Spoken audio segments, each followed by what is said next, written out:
कहानी की शुरुआत साउथ कोरिया के सियोल शहर से होती है। आधी रात का समय था। एक छोटी लड़की पार्क में अपनी खोई हुई डॉल ढूंढ रही थी। काफी देर तलाश करने के बाद उसे आखिरकार अपनी डॉल मिल जाती है, लेकिन तभी अचानक आसमान में अजीब सी बिजली चमकने लगती है। लड़की जैसे ही पीछे मुड़कर देखती है, उसके सामने एक विशाल मॉन्स्टर शहर के बीचों बीच चलता हुआ दिखाई देता है। मॉन्स्टर किसी पर हमला नहीं कर रहा था, लेकिन उसका विशाल शरीर ही इमारतों को तोड़ने के लिए काफी था। यह नजारा देखकर लड़की डर के मारे चीख पड़ती है। यहीं से कहानी एक ऐसे रहस्य की शुरुआत करती है जिसका जवाब पूरे 25 साल बाद मिलता है। अब कहानी न्यूयॉर्क पहुंचती है, जहां हमारी मेन कैरेक्टर ग्लोरिया पूरी रात पार्टी करने के बाद सुबह अपने अपार्टमेंट लौटी है। उसका बॉयफ्रेंड टिम पहले से ही उसका इंतजार कर रहा था। ग्लोरिया के अंदर आते ही टिम अपना गुस्सा निकालना शुरू कर देता है। वह कहता है कि ग्लोरिया की जॉब छूट चुकी है, लेकिन नई जॉब ढूंढने के बजाय वह पूरा दिन घर में बिताती है और हर रात शराब पीकर पार्टी करने निकल जाती है। टिम अब उसकी इस आदत से पूरी तरह तंग आ चुका था। उसने ग्लोरिया का सारा सामान पहले ही पैक कर दिया था और साफ कह देता है कि उनका रिलेशनशिप खत्म हो चुका है। वह चाहता था कि उसके ऑफिस से लौटने से पहले ग्लोरिया उसका अपार्टमेंट छोड़ दे। इतना कहकर टिम वहां से चला जाता है। कुछ ही देर बाद ग्लोरिया के पार्टी फ्रेंड्स भी वहां पहुंचते हैं, लेकिन ग्लोरिया इतनी शॉक में थी कि किसी से बात तक नहीं कर पाती। अब ग्लोरिया के पास लौटने के लिए सिर्फ एक ही जगह बची थी। वह अपने बचपन के छोटे से शहर वापस आ जाती है। सालों से बंद पड़े अपने पुराने घर का दरवाजा खोलते ही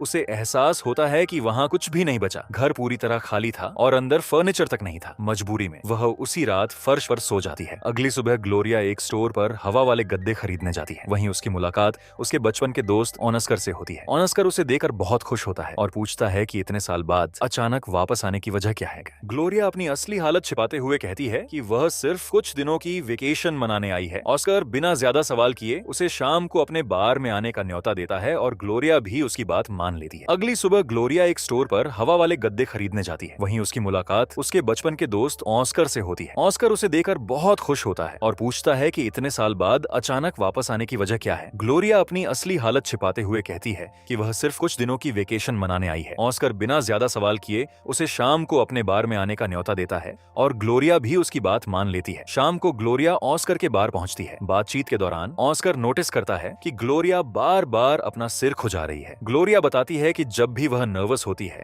उसे सिर में अजीब सी खुजली महसूस होती है और यह उसकी बचपन की आदत है। कुछ देर बाद ऑस्कर अपने दोस्तों जोल और गार्थ से भी उसकी मुलाकात करवाता है। ग्लोरिया इस बार शराब पीने से बचना चाहती थी, लेकिन ऑस्कर उसके सामने बियर रख देता है। कुछ पल तक खुद को रोकने के बाद वह बियर उठा लेती है और देखते ही देखते एक बियर कई बियर्स में बदल जाती है। बार बंद होने के बाद भी चारों देर रात तक बैठकर बातें करते रहते हैं। इसी दौरान जोल ग्लोरिया को किस करने की कोशिश करता है, लेकिन ग्लोरिया तुरंत पीछे हट जाती है। ऑस्कर यह सब देख लेता है। वह जोएल पर नाराज हो जाता है और बिना कुछ कहे बार छोड़कर चला जाता है। रात काफी हो चुकी थी। ग्लोरिया अपना गद्दा घसीटते हुए घर की तरफ चल पड़ती है, लेकिन रास्ते में बने पार्क तक पहुंचते पहुंचते वह इतनी थक जाती है कि वहीं बेंच के पास सो जाती है। नींद में उसे एक अजीब सपना आता है। वह खुद को बचपन में उसी पार्क में खड़ी देखती है। अचानक तेज हवा चलने लगती है, आसमान में बिजली चमकती है और तभी उसकी नींद खुल जाती है। अगली सुबह ग्लोरिया की बहन का फोन आता है। वह घबराई हुई आवाज में बताती है कि सोल में फिर से एक विशाल मॉन्स्टर दिखाई दिया। ग्लोरिया तुरंत कंप्यूटर खोलकर न्यूज देखने लगती है। टीवी पर वही विशाल मॉन्स्टर शहर के बीच खड़ा दिखाई देता है। उसकी वजह से कई बिल्डिंग्स तबाह हो चुकी थीं और बहुत सारे लोगों की मौत हो गई थी। पूरा शहर पैनिक में था। यह देखकर ग्लोरिया तुरंत टिम को फोन करती है, लेकिन टिम उसे याद दिलाता है कि यह हमला करीब 9 घंटे पहले हो चुका था। यानी ग्लोरिया इतनी देर तक शराब के नशे में थी कि उसे दुनिया की इतनी बड़ी घटना का भी पता नहीं चला। टिम की बात सुनकर ग्लोरिया गुस्से में फोन काट देती है। शाम को ग्लोरिया फिर ऑस्कर के बार पहुंचती है। बार के बड़े टीवी पर लगातार सोल वाले मॉन्स्टर की ब्रेकिंग न्यूज चल रही थी। रिपोर्टर्स बता रहे थे कि मॉन्स्टर की वजह से बड़ी संख्या में लोग मारे गए हैं और शहर की हवा तक दूषित हो चुकी है। लेकिन ग्लोरिया फिर भी बियर पर बियर पीती रहती है। रात को बार से निकलने के बाद वह ताजी हवा लेने के लिए उसी पार्क में चली जाती है और बेंच पर बैठते बैठे उसे फिर नींद आ जाती है। अगली सुबह ग्लोरिया दोबारा टिम को फोन करती है, लेकिन टिम उसकी आवाज सुनते ही समझ जाता है कि वह अभी भी नशे में है। वह साफ कह देता है कि जब तक ग्लोरिया शराब छोड़कर नॉर्मल नहीं होती वह उससे बात नहीं करेगा। गुस्से में ग्लोरिया अपना फोन जमीन पर फेंक देती है। घर लौटकर ग्लोरिया नया हवा वाला गद्दा फुलाने की कोशिश करती है, लेकिन थकान की वजह से वह फिर सो जाती है। कुछ देर बाद डोरबेल बजती है। दरवाजा खोलने पर सामने ऑस्कर खड़ा था। इस बार वह ग्लोरिया के लिए अपना पुराना टीवी लेकर आया था। टीवी लगाते हुए ऑस्कर बताता है कि सोल में मॉन्स्टर फिर दिखाई दिया था, लेकिन इस बार उसने किसी पर हमला नहीं किया। वह सिर्फ एक जगह खड़ा रहा और अपने हाथों से कुछ अजीब इशारों करता रहा।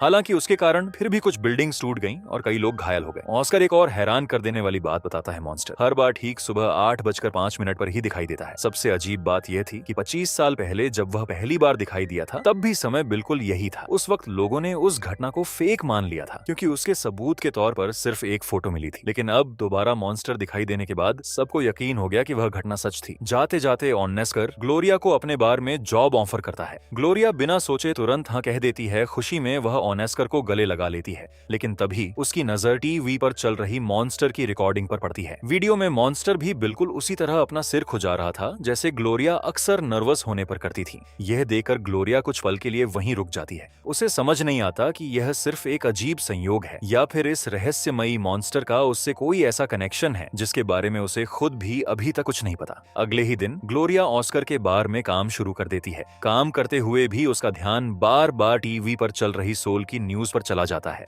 पूरी दुनिया उसी रहस्यमयी मॉन्स्टर की चर्चा कर रही थी। रिपोर्टर्स बता रहे थे कि इस बार मॉन्स्टर ने किसी पर हमला नहीं किया, बल्कि वह सिर्फ एक जगह खड़ा रहा और अपने हाथों से अजीब अजीब हरकतें करता रहा थी। यह देखकर उसके मन का शक और गहरा हो जाता है। अगली सुबह ग्लोरिया अकेले बैठकर मॉन्स्टर के पहले अटैक की वीडियो दोबारा देखने लगती है। वह वीडियो को बार बार रोकर हर सीन ध्यान से देखती है। तभी उसकी नजर मॉन्स्टर के कंधे पर जाती है। ऐसा लग रहा था जैसे उसके कंधे पर कोई चीज टंगी हुई हो, बिल्कुल वैसे ही जैसे उस रात ग्लोरिया अपना हवा वाला गद्दा कंधे पर लटकाकर पार्क से घर लौट रही थी। अब उसे लगने लगा कि यह सिर्फ एक अजीब संयोग नहीं हो सका। सच्चाई जानने के लिए ग्लोरिया तुरंत उसी प्लेग्राउंड में पहुंचती है। वह ठीक बीचों बीच खड़ी होकर पिछली रात की अपनी हर मूवमेंट याद करने लगती है। धीरे धीरे उसे एहसास होता है कि सोल में मॉन्स्टर ने वही हरकतें की थीं जो उसने उसी समय इस प्लेग्राउंड में की थी। अब उसके मन में एक बेहद खतरनाक शक जन्म ले चुका था। अगले कुछ दिनों तक मॉन्स्टर फिर दिखाई नहीं देता। पूरी दुनिया अलग अलग थ्योरी देने लगती है। कोई उसे एलियन टेक्नोलॉजी बताता है तो कोई दावा करता है कि कोई इंसान उसे दूर बैठकर कंट्रोल कर रहा है। उधर ग्लोरिया अपनी इन्वेस्टिगेशन जारी रखती है। वह अपने टाउन का मैप और सोल का मैप सामने रखकर उनकी तुलना करती है। काफी देर तक देखने के बाद उसे एक हैरान कर देने वाला पैटर्न दिखाई देता है। प्लेग्राउंड की पोजीशन और सोल में मॉन्स्टर के प्रकट होने की जगह एक दूसरे से बिल्कुल मेल खा रही थी। अब ग्लोरिया अपनी थ्योरी को टेस्ट करने का फैसला करती है। अगली सुबह ठीक 8:05 पर वह प्लेग्राउंड के बीच जाकर खड़ी हो जाती है। बिना किसी वजह के वह अपने हाथ ऊपर नीचे करती है, गोल गोल घूमती है, कूदती है और कई अजीब हरकतें करने लगती हैं। कुछ मिनट बाद वह दौड़कर घर पहुंचती है और टीवी चालू करती है। न्यूज देकर उसके पैरों तले जमीन खिसक जाती है। सोल में मॉन्स्टर फिर दिखाई दिया था और वह बिल्कुल वही मूवमेंट्स कर रहा था जो कुछ देर पहले ग्लोरिया ने प्लेग्राउंड में की थी। अब कोई शक नहीं बचा था, मॉन्स्टर को ग्लोरिया ही कंट्रोल कर रही थी। ये सच्चाई समझते ही वह शॉक में बिस्तर पर गिर जाती है। कुछ देर बाद उसकी आंख खुलती है। टीवी पर अब भी उसी मॉन्स्टर की खबरें चल रही थी। रिपोर्टर्स बता रहे थे कि रेस्क्यू टीम्स लगातार लोगों को बचाने में लगी हैं। कई लोग घायल हुए हैं और पूरा सोल अब भी डर के साए में जी रहा है। यह सब देखकर ग्लोरिया खुद को उन सभी हादसों का जिम्मेदार मानने लगती है। इसी दौरान वह टिम को फोन करती है। इस बार वो बताती है कि उसे नई जॉब मिल गई है और अब वह अपनी जिंदगी दोबारा संभालने की कोशिश कर रही है। लेकिन उसकी बात पूरी भी नहीं होती कि डोर बेल बज उठती है। सामने ऑस्कर खड़ा था जो उसके लिए एक पुराना सोफा लेकर आया था। दोनों मिलकर सोफा घर के अंदर रखते हैं। फिर ऑस्कर उसे याद दिलाता है कि बाहर जाने का समय हो चुका है। जल्दीबाजी में ग्लोरिया अपना फोन टेबल पर ही छोड़ देती है और दूसरी तरफ टिम उसकी आवाज सुनने की कोशिश करता रह जाता है। शाम को बार का काम खत्म होने के बाद ग्लोरिया फैसला करती है कि अब वह अपना राज और ज्यादा नहीं छिपा सकती। वह ऑस्कर, जोल और गार्थ को लेकर सीधे प्लेग्राउंड पहुंचती है और उनसे कहती है कि वे अपने फोन्स पर सोल की लाइव कैमरा फीड खोल लें। तीनों उसकी बात मान लेते हैं। जैसे ही ठीक 8:05 पर ग्लोरिया प्लेग्राउंड में कदम रखती है, कुछ ही सेकंड बाद सोल में मॉन्स्टर फिर प्रकट हो जाता है। ग्लोरिया अपने हाथ उठाती है तो मॉन्स्टर भी वही करता है। वह घूमती है तो मॉन्स्टर भी घूम जाता है। फिर ग्लोरिया डांस करने लगती है और हजारों किलोमीटर दूर सोल के बीच खड़ा मॉन्स्टर भी बिल्कुल उसी तरह डांस करने लगता है। ये सब अपनी आंखों से देखकर ऑस्कर, जोएल और गार्थ पूरी तरह हैरान रह जाते हैं। अब उन्हें भी यकीन हो जाता है कि मॉन्स्टर कोई एलियन नहीं बल्कि ग्लोरिया की हर मूवमेंट की कॉपी कर रहा है। लेकिन तभी हालात अचानक बदल जाते हैं। सोल की मिलिट्री मॉन्स्टर पर हमला करने का फैसला करती है। कई फाइटर जेट्स उसकी तरफ बढ़ते हैं और मिसाइल फायर कर देते हैं। जैसे ही मिसाइल्स मॉन्स्टर से टकराती हैं, उसी पल ग्लोरिया भी दर्द से चीख उठती है। उसे ऐसा महसूस होता है जैसे हमला मॉन्स्टर पर नहीं बल्कि सीधे उसके शरीर पर हुआ हो। घबराकर ग्लोरिया हवा में पंच मारती है और सोल में मॉन्स्टर भी वही पंच मार देता है। उसके एक ही वार से मिलिट्री का एक फाइटर जेट क्रैश हो जाता है और उसका पायलट मारा जाता है। यह देखकर ग्लोरिया के होश उड़ जाते हैं। उसे समझ आ जाता है कि उसकी एक छोटी सी मूवमेंट भी हजारों किलोमीटर दूर लोगों की जान ले सकती है। घबराहट में उसका बैलेंस बिगड़ जाता है और वह प्लेग्राउंड में गिरकर बेहोश हो जाती है। जब ग्लोरिया की आंख खुलती है, वह अपने घर में थी। टीवी पर लगातार वही खबरें चल रही थी। मॉन्स्टर के गिरने से कई बिल्डिंग्स तबाह हो चुकी थी और बड़ी संख्या में लोगों की मौत हो गई थी। ग्लोरिया खुद को रोक नहीं पाती और फूट फूट कर रोने लगती है।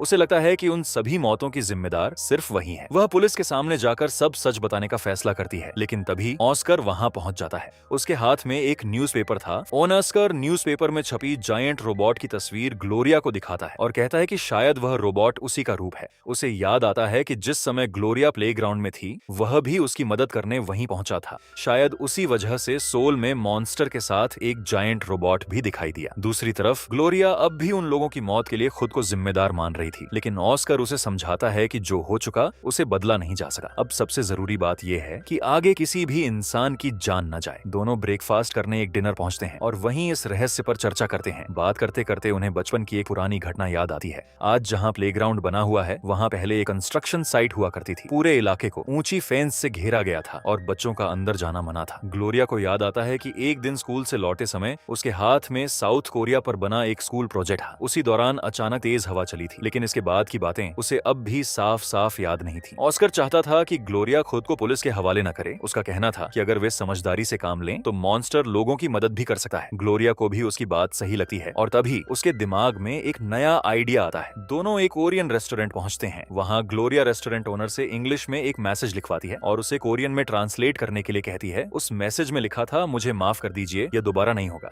ग्लोरिया चाहती थी कि अगली बार मॉन्स्टर के जरिए यही मैसेज पूरी दुनिया तक पहुंचे। उस रात ग्लोरिया और ऑस्कर प्लेग्राउंड में ही रुक जाते हैं। सुबह होने तक दोनों अपनी पुरानी जिंदगी के बारे में बातें करते रहते हैं। ऑस्कर बताता है कि उसे शुरू से पता था कि ग्लोरिया वेकेशन मनाने नहीं आई है। वह न्यूयॉर्क में उसकी करियर की खबरें फॉलो करता रहता था, इसलिए उसे पहले से मालूम था कि ग्लोरिया अपनी जॉब खो चुकी है। फिर ऑस्कर अपनी जिंदगी की बात करता है। वह बताता है कि करीब 6 साल पहले उसकी शादी होने वाली थी, लेकिन उसकी गर्लफ्रेंड उसे छोड़कर चली गई। उस दिन के बाद से उसकी जिंदगी कभी पहले जैसी नहीं रही। सुबह ठीक 8:05 पर ग्लोरिया प्लेग्राउंड में कदम रखती है और उसी पल सोल में मॉन्स्टर फिर दिखाई देता है। इस बार ग्लोरिया अपने हाथों से लोगों को पीछे हटने का इशारा करती है। दूसरी तरफ ऑस्कर लाइव कैमरा देकर उसे बताता रहता है कि एरिया कब पूरी तरह खाली हो गया, जब आसपास कोई नहीं बचता। ग्लोरिया जमीन पर झुकर कोरियन में वही मैसेज लिखने की एक्टिंग करती है। उसी समय सोल में मॉन्स्टर भी सड़क पर वही मैसेज लिख देता है, मुझे माफ कर दीजिए, ये दोबारा नहीं होगा। पूरी दुनिया ये नजारा लाइव टीवी पर देख रही थी। पहली बार लोगों को एहसास हुआ कि मॉन्स्टर कोई जंगली जीव नहीं बल्कि एक समझदार क्रिएचर है। सोशल मीडिया पर लोग उसकी तारीफ करने लगते हैं और कई लोग उसे सियोल का रक्षक तक कहने लगते हैं। उस दिन बार का काम खत्म होने के बाद ग्लोरिया जोएल के साथ समय बिताती है।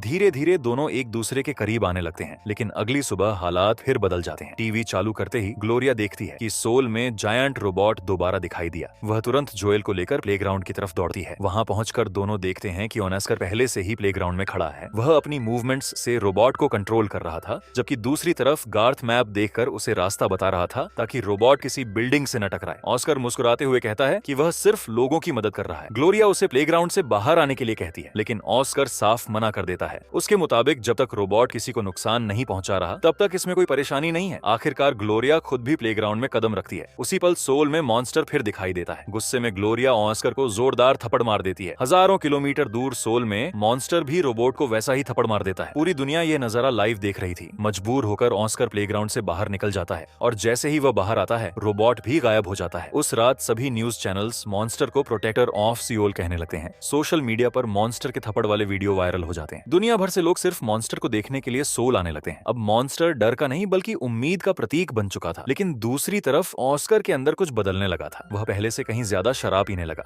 घंटों बैठकर टीवी पर मॉन्स्टर की फुटेज देखता रहता और छोटी छोटी बातों पर लोगों का मजाक उड़ाने लगा। एक दिन उसने गार्थ पर ताना मारा कि वह बार बार बाथरूम में जाकर ड्रग्स लेता है। यह सुनकर गार्थ गुस्से से भड़क उठा है। वह बताता है कि उसने कई साल पहले ही ड्रग्स छोड़ दी थी और अब वह सिर्फ स्टमक प्रॉब्लम की वजह से बार बार बाथरूम जाता है। लेकिन ऑस्कर उसका मजाक उड़ाना बंद नहीं करता। आखिरकार गार्थ गुस्से में बार छोड़कर चला जाता है। अब ऑस्कर का असली स्वभाव धीरे धीरे सामने आने लगा था। ग्लोरिया को पहली बार एहसास हुआ कि शायद सोल का मॉन्स्टर सबसे बड़ा खतरा नहीं है बल्कि उसका अपना बचपन का दोस्त ऑस्कर है। उसके अंदर ग्लोरिया को लेकर एक अजीब सा अधिकार जताने वाला और उसे अपने काबू में रखने का भाव पैदा हो गया था। उसी रात बार बंद होने के बाद ऑस्कर फिर ग्लोरिया के पास आया। उसने बियर की एक बोतल उसके सामने रखते हुए कहा कि उसने कई दिनों से उसे शराब पीते नहीं देखा, लेकिन ग्लोरिया मुस्कुराकर मना कर देती है। वह कहती है कि अब वह दोबारा शराब नहीं पीना चाहती क्योंकि नशे में वह खुद पर कंट्रोल खो देती है और उसकी एक गलती हजारों लोगों की जान ले सकती है। ग्लोरिया की यह बात ऑस्कर को बिल्कुल पसंद नहीं आती। वह कहता है कि अगर ग्लोरिया ने बियर नहीं पी तो वह खुद प्लेग्राउंड जाकर रोबोट को बुला देगा। ग्लोरिया तुरंत समझ जाती है कि ऑस्कर उसे ब्लैकमेल कर रहा है। वह बोतल उठाती है लेकिन पीने के बजाय पूरी बियर जमीन पर गिरा देती है। यह देखकर ऑस्कर का गुस्सा 7वें आसमान पर पहुंच जाता है। वह तुरंत जोल को साथ लेकर अपनी वैन में बैठ जाता है। ग्लोरिया उसे रोकने के लिए दौड़ती है। उसे डर था कि अगर ऑस्कर इस हालत में प्लेग्राउंड पहुंच गया तो सोल में फिर तबाही मच पहुंच जाएगी। वह वैन के सामने भी खड़ी हो जाती है, लेकिन ऑस्कर बिना रुके वैन उसके बिल्कुल पास से निकाल देता है और वहां से चला जाता है। अगली सुबह ठीक 8:05 पर ग्लोरिया प्लेग्राउंड की तरफ दौड़ती है, लेकिन वहां पहुंचकर उसके होश उड़ जाते हैं क्योंकि ऑस्कर पहले से ही प्लेग्राउंड में मौजूद था। जैसे ही ग्लोरिया प्लेग्राउंड में कदम रखती है, सोल में मॉन्स्टर और रोबोट दोनों एक साथ दिखाई देने लगते हैं। ग्लोरिया लगातार ऑस्कर को प्लेग्राउंड से बाहर जाने के लिए कहती है, लेकिन ऑस्कर हंसने लगता है। अब उसे यह सब किसी खेल जैसा लगने लगा था। गुस्से में ग्लोरिया उसे एक जोरदार थप्पड़ मार देती है। उसी पल सोल में मॉन्स्टर भी रोबोट को थप्पड़ मार देता है। जवाब में ऑस्कर ग्लोरिया को धक्का देता है और रोबोट भी मॉन्स्टर को धक्का दे देता है। देखते ही देखते दोनों के बीच हाथापाई शुरू हो जाती है। सोल की सड़कों पर मॉन्स्टर और रोबोट एक दूसरे को पंच मारने लगते हैं। हजारों लोग लाइव ये नजारा देख रहे थे। कुछ लोग इसे मनोरंजन समझकर चीयर कर रहे थे, जबकि उन्हें अंदाजा भी नहीं था कि हर पंच के साथ बिल्डिंग्स टूट रही थीं और लोग घायल हो रहे थे। ऑस्कर ग्लोरिया के दोनों हाथ कसकर पकड़ लेता है। दर्द की वजह से ग्लोरिया चीख उठती है और मॉन्स्टर भी रोबोट के सामने कमजोर पड़ जाता है। अपने बचाव में ग्लोरिया ऑस्कर को जोरदार ग्रोन किक मारती है। उसी समय मॉन्स्टर भी रोबोट को उसी जगह किक मार देता है। रोबोट दर्द से पीछे हट जाता है, लेकिन ऑस्कर फिर भी प्लेग्राउंड छोड़ने को तैयार नहीं होता। दोनों धक्का मुक्की करते हुए जमीन पर गिर जाते हैं और सोल में मॉन्स्टर रोबोट भी सड़क पर गिर पड़ते हैं। दूसरी तरफ जोल अपने टैबलेट पर यह सब देख रहा था। वह लगातार दोनों से लड़ाई रोकने की गुहार लगाता रहता है। आखिरकार ग्लोरिया हार मान लेती है। वह कहती है कि वह बार की जॉब छोड़ रही है और अब ऑस्कर के साथ काम नहीं करेगी, लेकिन ऑस्कर उसके बिल्कुल पास आकर ठंडी आवाज में कहता है, अगर तुमने बार छोड़ा तो मैं हर सुबह प्लेग्राउंड आकर सोल को बर्बाद कर दूंगा। ये कोई खाली धमकी नहीं थी, बल्कि एक वादा था। अब ऑस्कर समझ चुका था कि रोबोट उसकी सबसे बड़ी ताकत है और वह उसी ताकत का इस्तेमाल ग्लोरिया को कंट्रोल करने के लिए करने वाला था। उस रात ग्लोरिया अपने घर लौटी है। वह पूरी तरह टूट चुकी थी। उसे समझ नहीं आ रहा था कि ऑस्कर अचानक इतना बदल कैसे गया। तभी उसे बचपन की एक और धुंधली याद आने लगती है। उसे याद आता है कि जिस दिन पहली बार मॉन्स्टर दिखाई दिया था, उस दिन उसके हाथ में साउथ कोरिया पर बना एक स्कूल प्रोजेक्ट था। तेज हवा चलने पर वह प्रोजेक्ट उड़ गया था और ऑस्कर उसे ढूंढने के लिए कंस्ट्रक्शन साइट के अंदर गया था।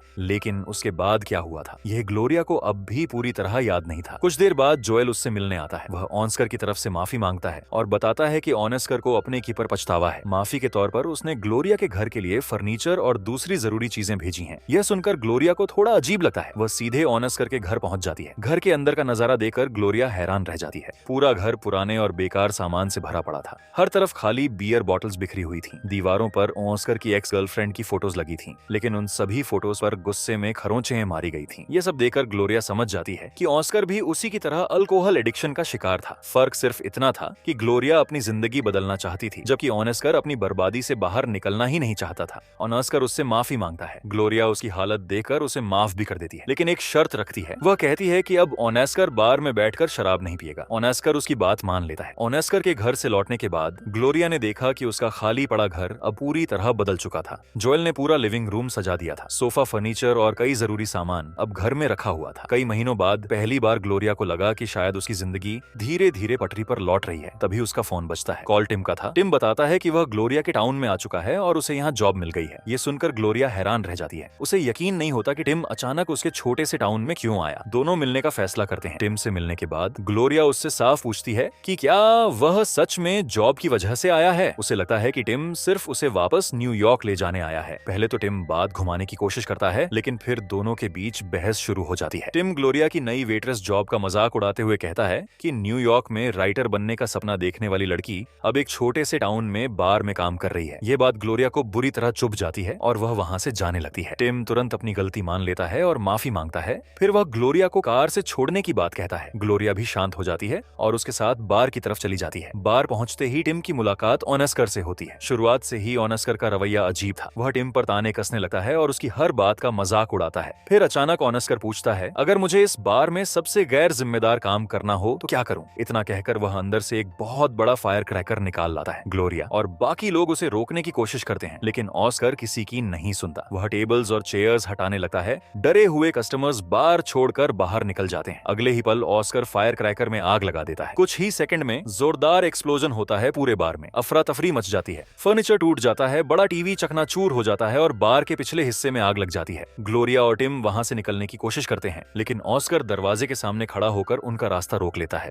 उसकी आंखों में अब साफ पागलपन दिखाई दे रहा था। ऑस्कर ग्लोरिया से कहता है, इतना सब होने के बाद भी तुम मुझे छोड़कर नहीं जाओगे? आखिरकार टिम सच बता देता है। वह कहता है कि उसके पास यहाँ कोई जॉब नहीं है। वह सिर्फ ग्लोरिया को वापस न्यूयॉर्क ले जाने आया था, लेकिन ग्लोरिया उसके साथ जाने से मना कर देती है। वह जानती थी कि अगर वह ऑस्कर को छोड़कर चली गई तो ऑस्कर हर सुबह प्लेग्राउंड जाकर सोल को बर्बाद कर देगा। टिम समझ जाता है कि ग्लोरिया किसी बहुत बड़ी मजबूरी में फंसी हुई है। वह अकेला वहाँ से चला जाता है जबकि ऑस्कर उसे जाते हुए देखकर मुस्कुराता रहता है। उस रात ग्लोरिया अपने घर लौटती है। घर के अंदर अंधेरा था, तभी उसे किसी की आवाज सुनाई देती है। लाइट जलाते ही वह देखती है कि ऑस्कर उसके घर के अंदर बैठा शराब पी रहा था। ऑस्कर कहता है कि वह सिर्फ ये देखने आया है कि ग्लोरिया कहीं टिम को फोन तो नहीं कर रही। उसे बिल्कुल पसंद नहीं था कि ग्लोरिया फिर से टिम के करीब जाए। वह आराम से सोफा पर बैठ जाता है और कहता है कि ग्लोरिया सो जाए क्योंकि वह पूरी रात यहीं बैठकर उस पर नजर रखेगा। ग्लोरिया डर तो जाती है, लेकिन उसी समय उसे अपने बचपन की सारी यादें एक एक करके वापस आने लगती हैं। उसे याद आता है कि 25 साल पहले कंस्ट्रक्शन साइट पर आखिर हुआ क्या था। उस दिन तेज हवा चल रही थी। ग्लोरिया का साउथ कोरिया वाला स्कूल प्रोजेक्ट उड़कर अंदर चला गया था। ऑस्कर उसे उठाने गया, लेकिन प्रोजेक्ट वापस देने के बजाय उसने गुस्से में उसे पैरों तले कुचल दिया। उसी पल आसमान में बिजली चमकी। एक तेज लाइटनिंग सीधे ग्लोरिया के सिर पर गिरी। उसके सिर से खून निकलने लगा और वह वहीं बेहोश हो गई। कुछ सेकंड बाद वही लाइटनिंग ऑस्कर पर भी गिरी और वह भी बेहोश होकर गिर पड़ा। उस समय ग्लोरिया के हाथ में एक मॉन्स्टर टॉय था जबकि ऑस्कर के पास रोबोट टॉय था। यही वजह थी कि आज सोल में ग्लोरिया एक मॉन्स्टर और ऑस्कर एक रोबोट बनकर दिखाई देते थे। अब ग्लोरिया को इस रहस्य का पूरा सच समझ आ चुका था। वह ऑस्कर की तरफ देखती है और कहती है कि यह सब प्यार की वजह से नहीं हो रहा। असल में ऑस्कर हमेशा से खुद से नफरत करता था। उसे इस बात से जलन थी कि ग्लोरिया टाउन छोड़कर न्यूयॉर्क चली गई। उसने अपना करियर बनाने की कोशिश की जबकि ऑस्कर वहीं का वहीं रह गया। उसके अंदर सालों से हीन भावना और जलन जमा होती रही और रोबोट की ताकत मिलने के बाद वही जलन अब लोगों की जान लेने लगी थी। यह सुनकर ऑस्कर का चेहरा बदल जाता है, लेकिन ग्लोरिया अब उससे डर नहीं रही थी। वह तुरंत टिम को फोन करती है और कहती है, मैं तुम्हारे साथ न्यूयॉर्क चलने के लिए तैयार हूँ। उसी समय टीवी पर सोल में वार्निंग सायरन बजने लगती है। कुछ ही देर में सुबह के 8:05 होने वाले थे। ऑस्कर तुरंत प्लेग्राउंड की तरफ बढ़ने लगता है। ग्लोरिया उसे रोकने के लिए चेयर उठाकर उसके सिर पर मार देती है। ऑस्कर गिर तो जाता है, लेकिन अगले ही पल दोबारा उठ खड़ा होता है। गुस्से में वह पास पड़े सोफा को लात मारकर उसका लकड़ी का टुकड़ा निकाल लेता है और ग्लोरिया पर हमला करने दौड़ पड़ता है। अपनी जान बचाने के लिए ग्लोरिया उसके सामने रखी बुक शेल्फ को धक्का दे देती है। कुछ देर के लिए ऑस्कर उसके नीचे दब जाता है, लेकिन वह आसानी से बाहर निकल आता है और मेन डोर की तरफ भागता है। ग्लोरिया भी उसके पीछे दौड़ पड़ती है। ऑस्कर ऊपर की मंजिल पर पहुंचकर बिना सोचे विंडो से बाहर पूल में छलांग लगा देता है। ग्लोरिया भी बाहर निकलती है और उसे रोकने की कोशिश करती है, लेकिन ऑस्कर फेंस कूदकर सीधे प्लेग्राउंड की तरफ भाग जाता है। ग्लोरिया भी पूरी ताकत से उसका पीछा करती है। कुछ ही देर बाद दोनों प्लेग्राउंड पहुंच जाते हैं। सुबह के ठीक 8:05 हो चुके थे। जैसे ही दोनों प्लेग्राउंड में कदम रखते हैं, सोल में फिर से मॉन्स्टर और रोबोट दिखाई देने लगते हैं। ग्लोरिया ऑस्कर को रोकने की कोशिश करती है, लेकिन ऑस्कर पहले ही उस पर भारी पड़ता है। वह ग्लोरिया को जमीन पर गिरा देता है और कहता है, अगर न्यूयॉर्क वापस जाना है तो चली जाओ, लेकिन उसके बाद मैं हर दिन सोल को तबाह करूंगा। इतना कहकर वह जानबूझकर प्लेग्राउंड में इधर उधर चलने लगता है।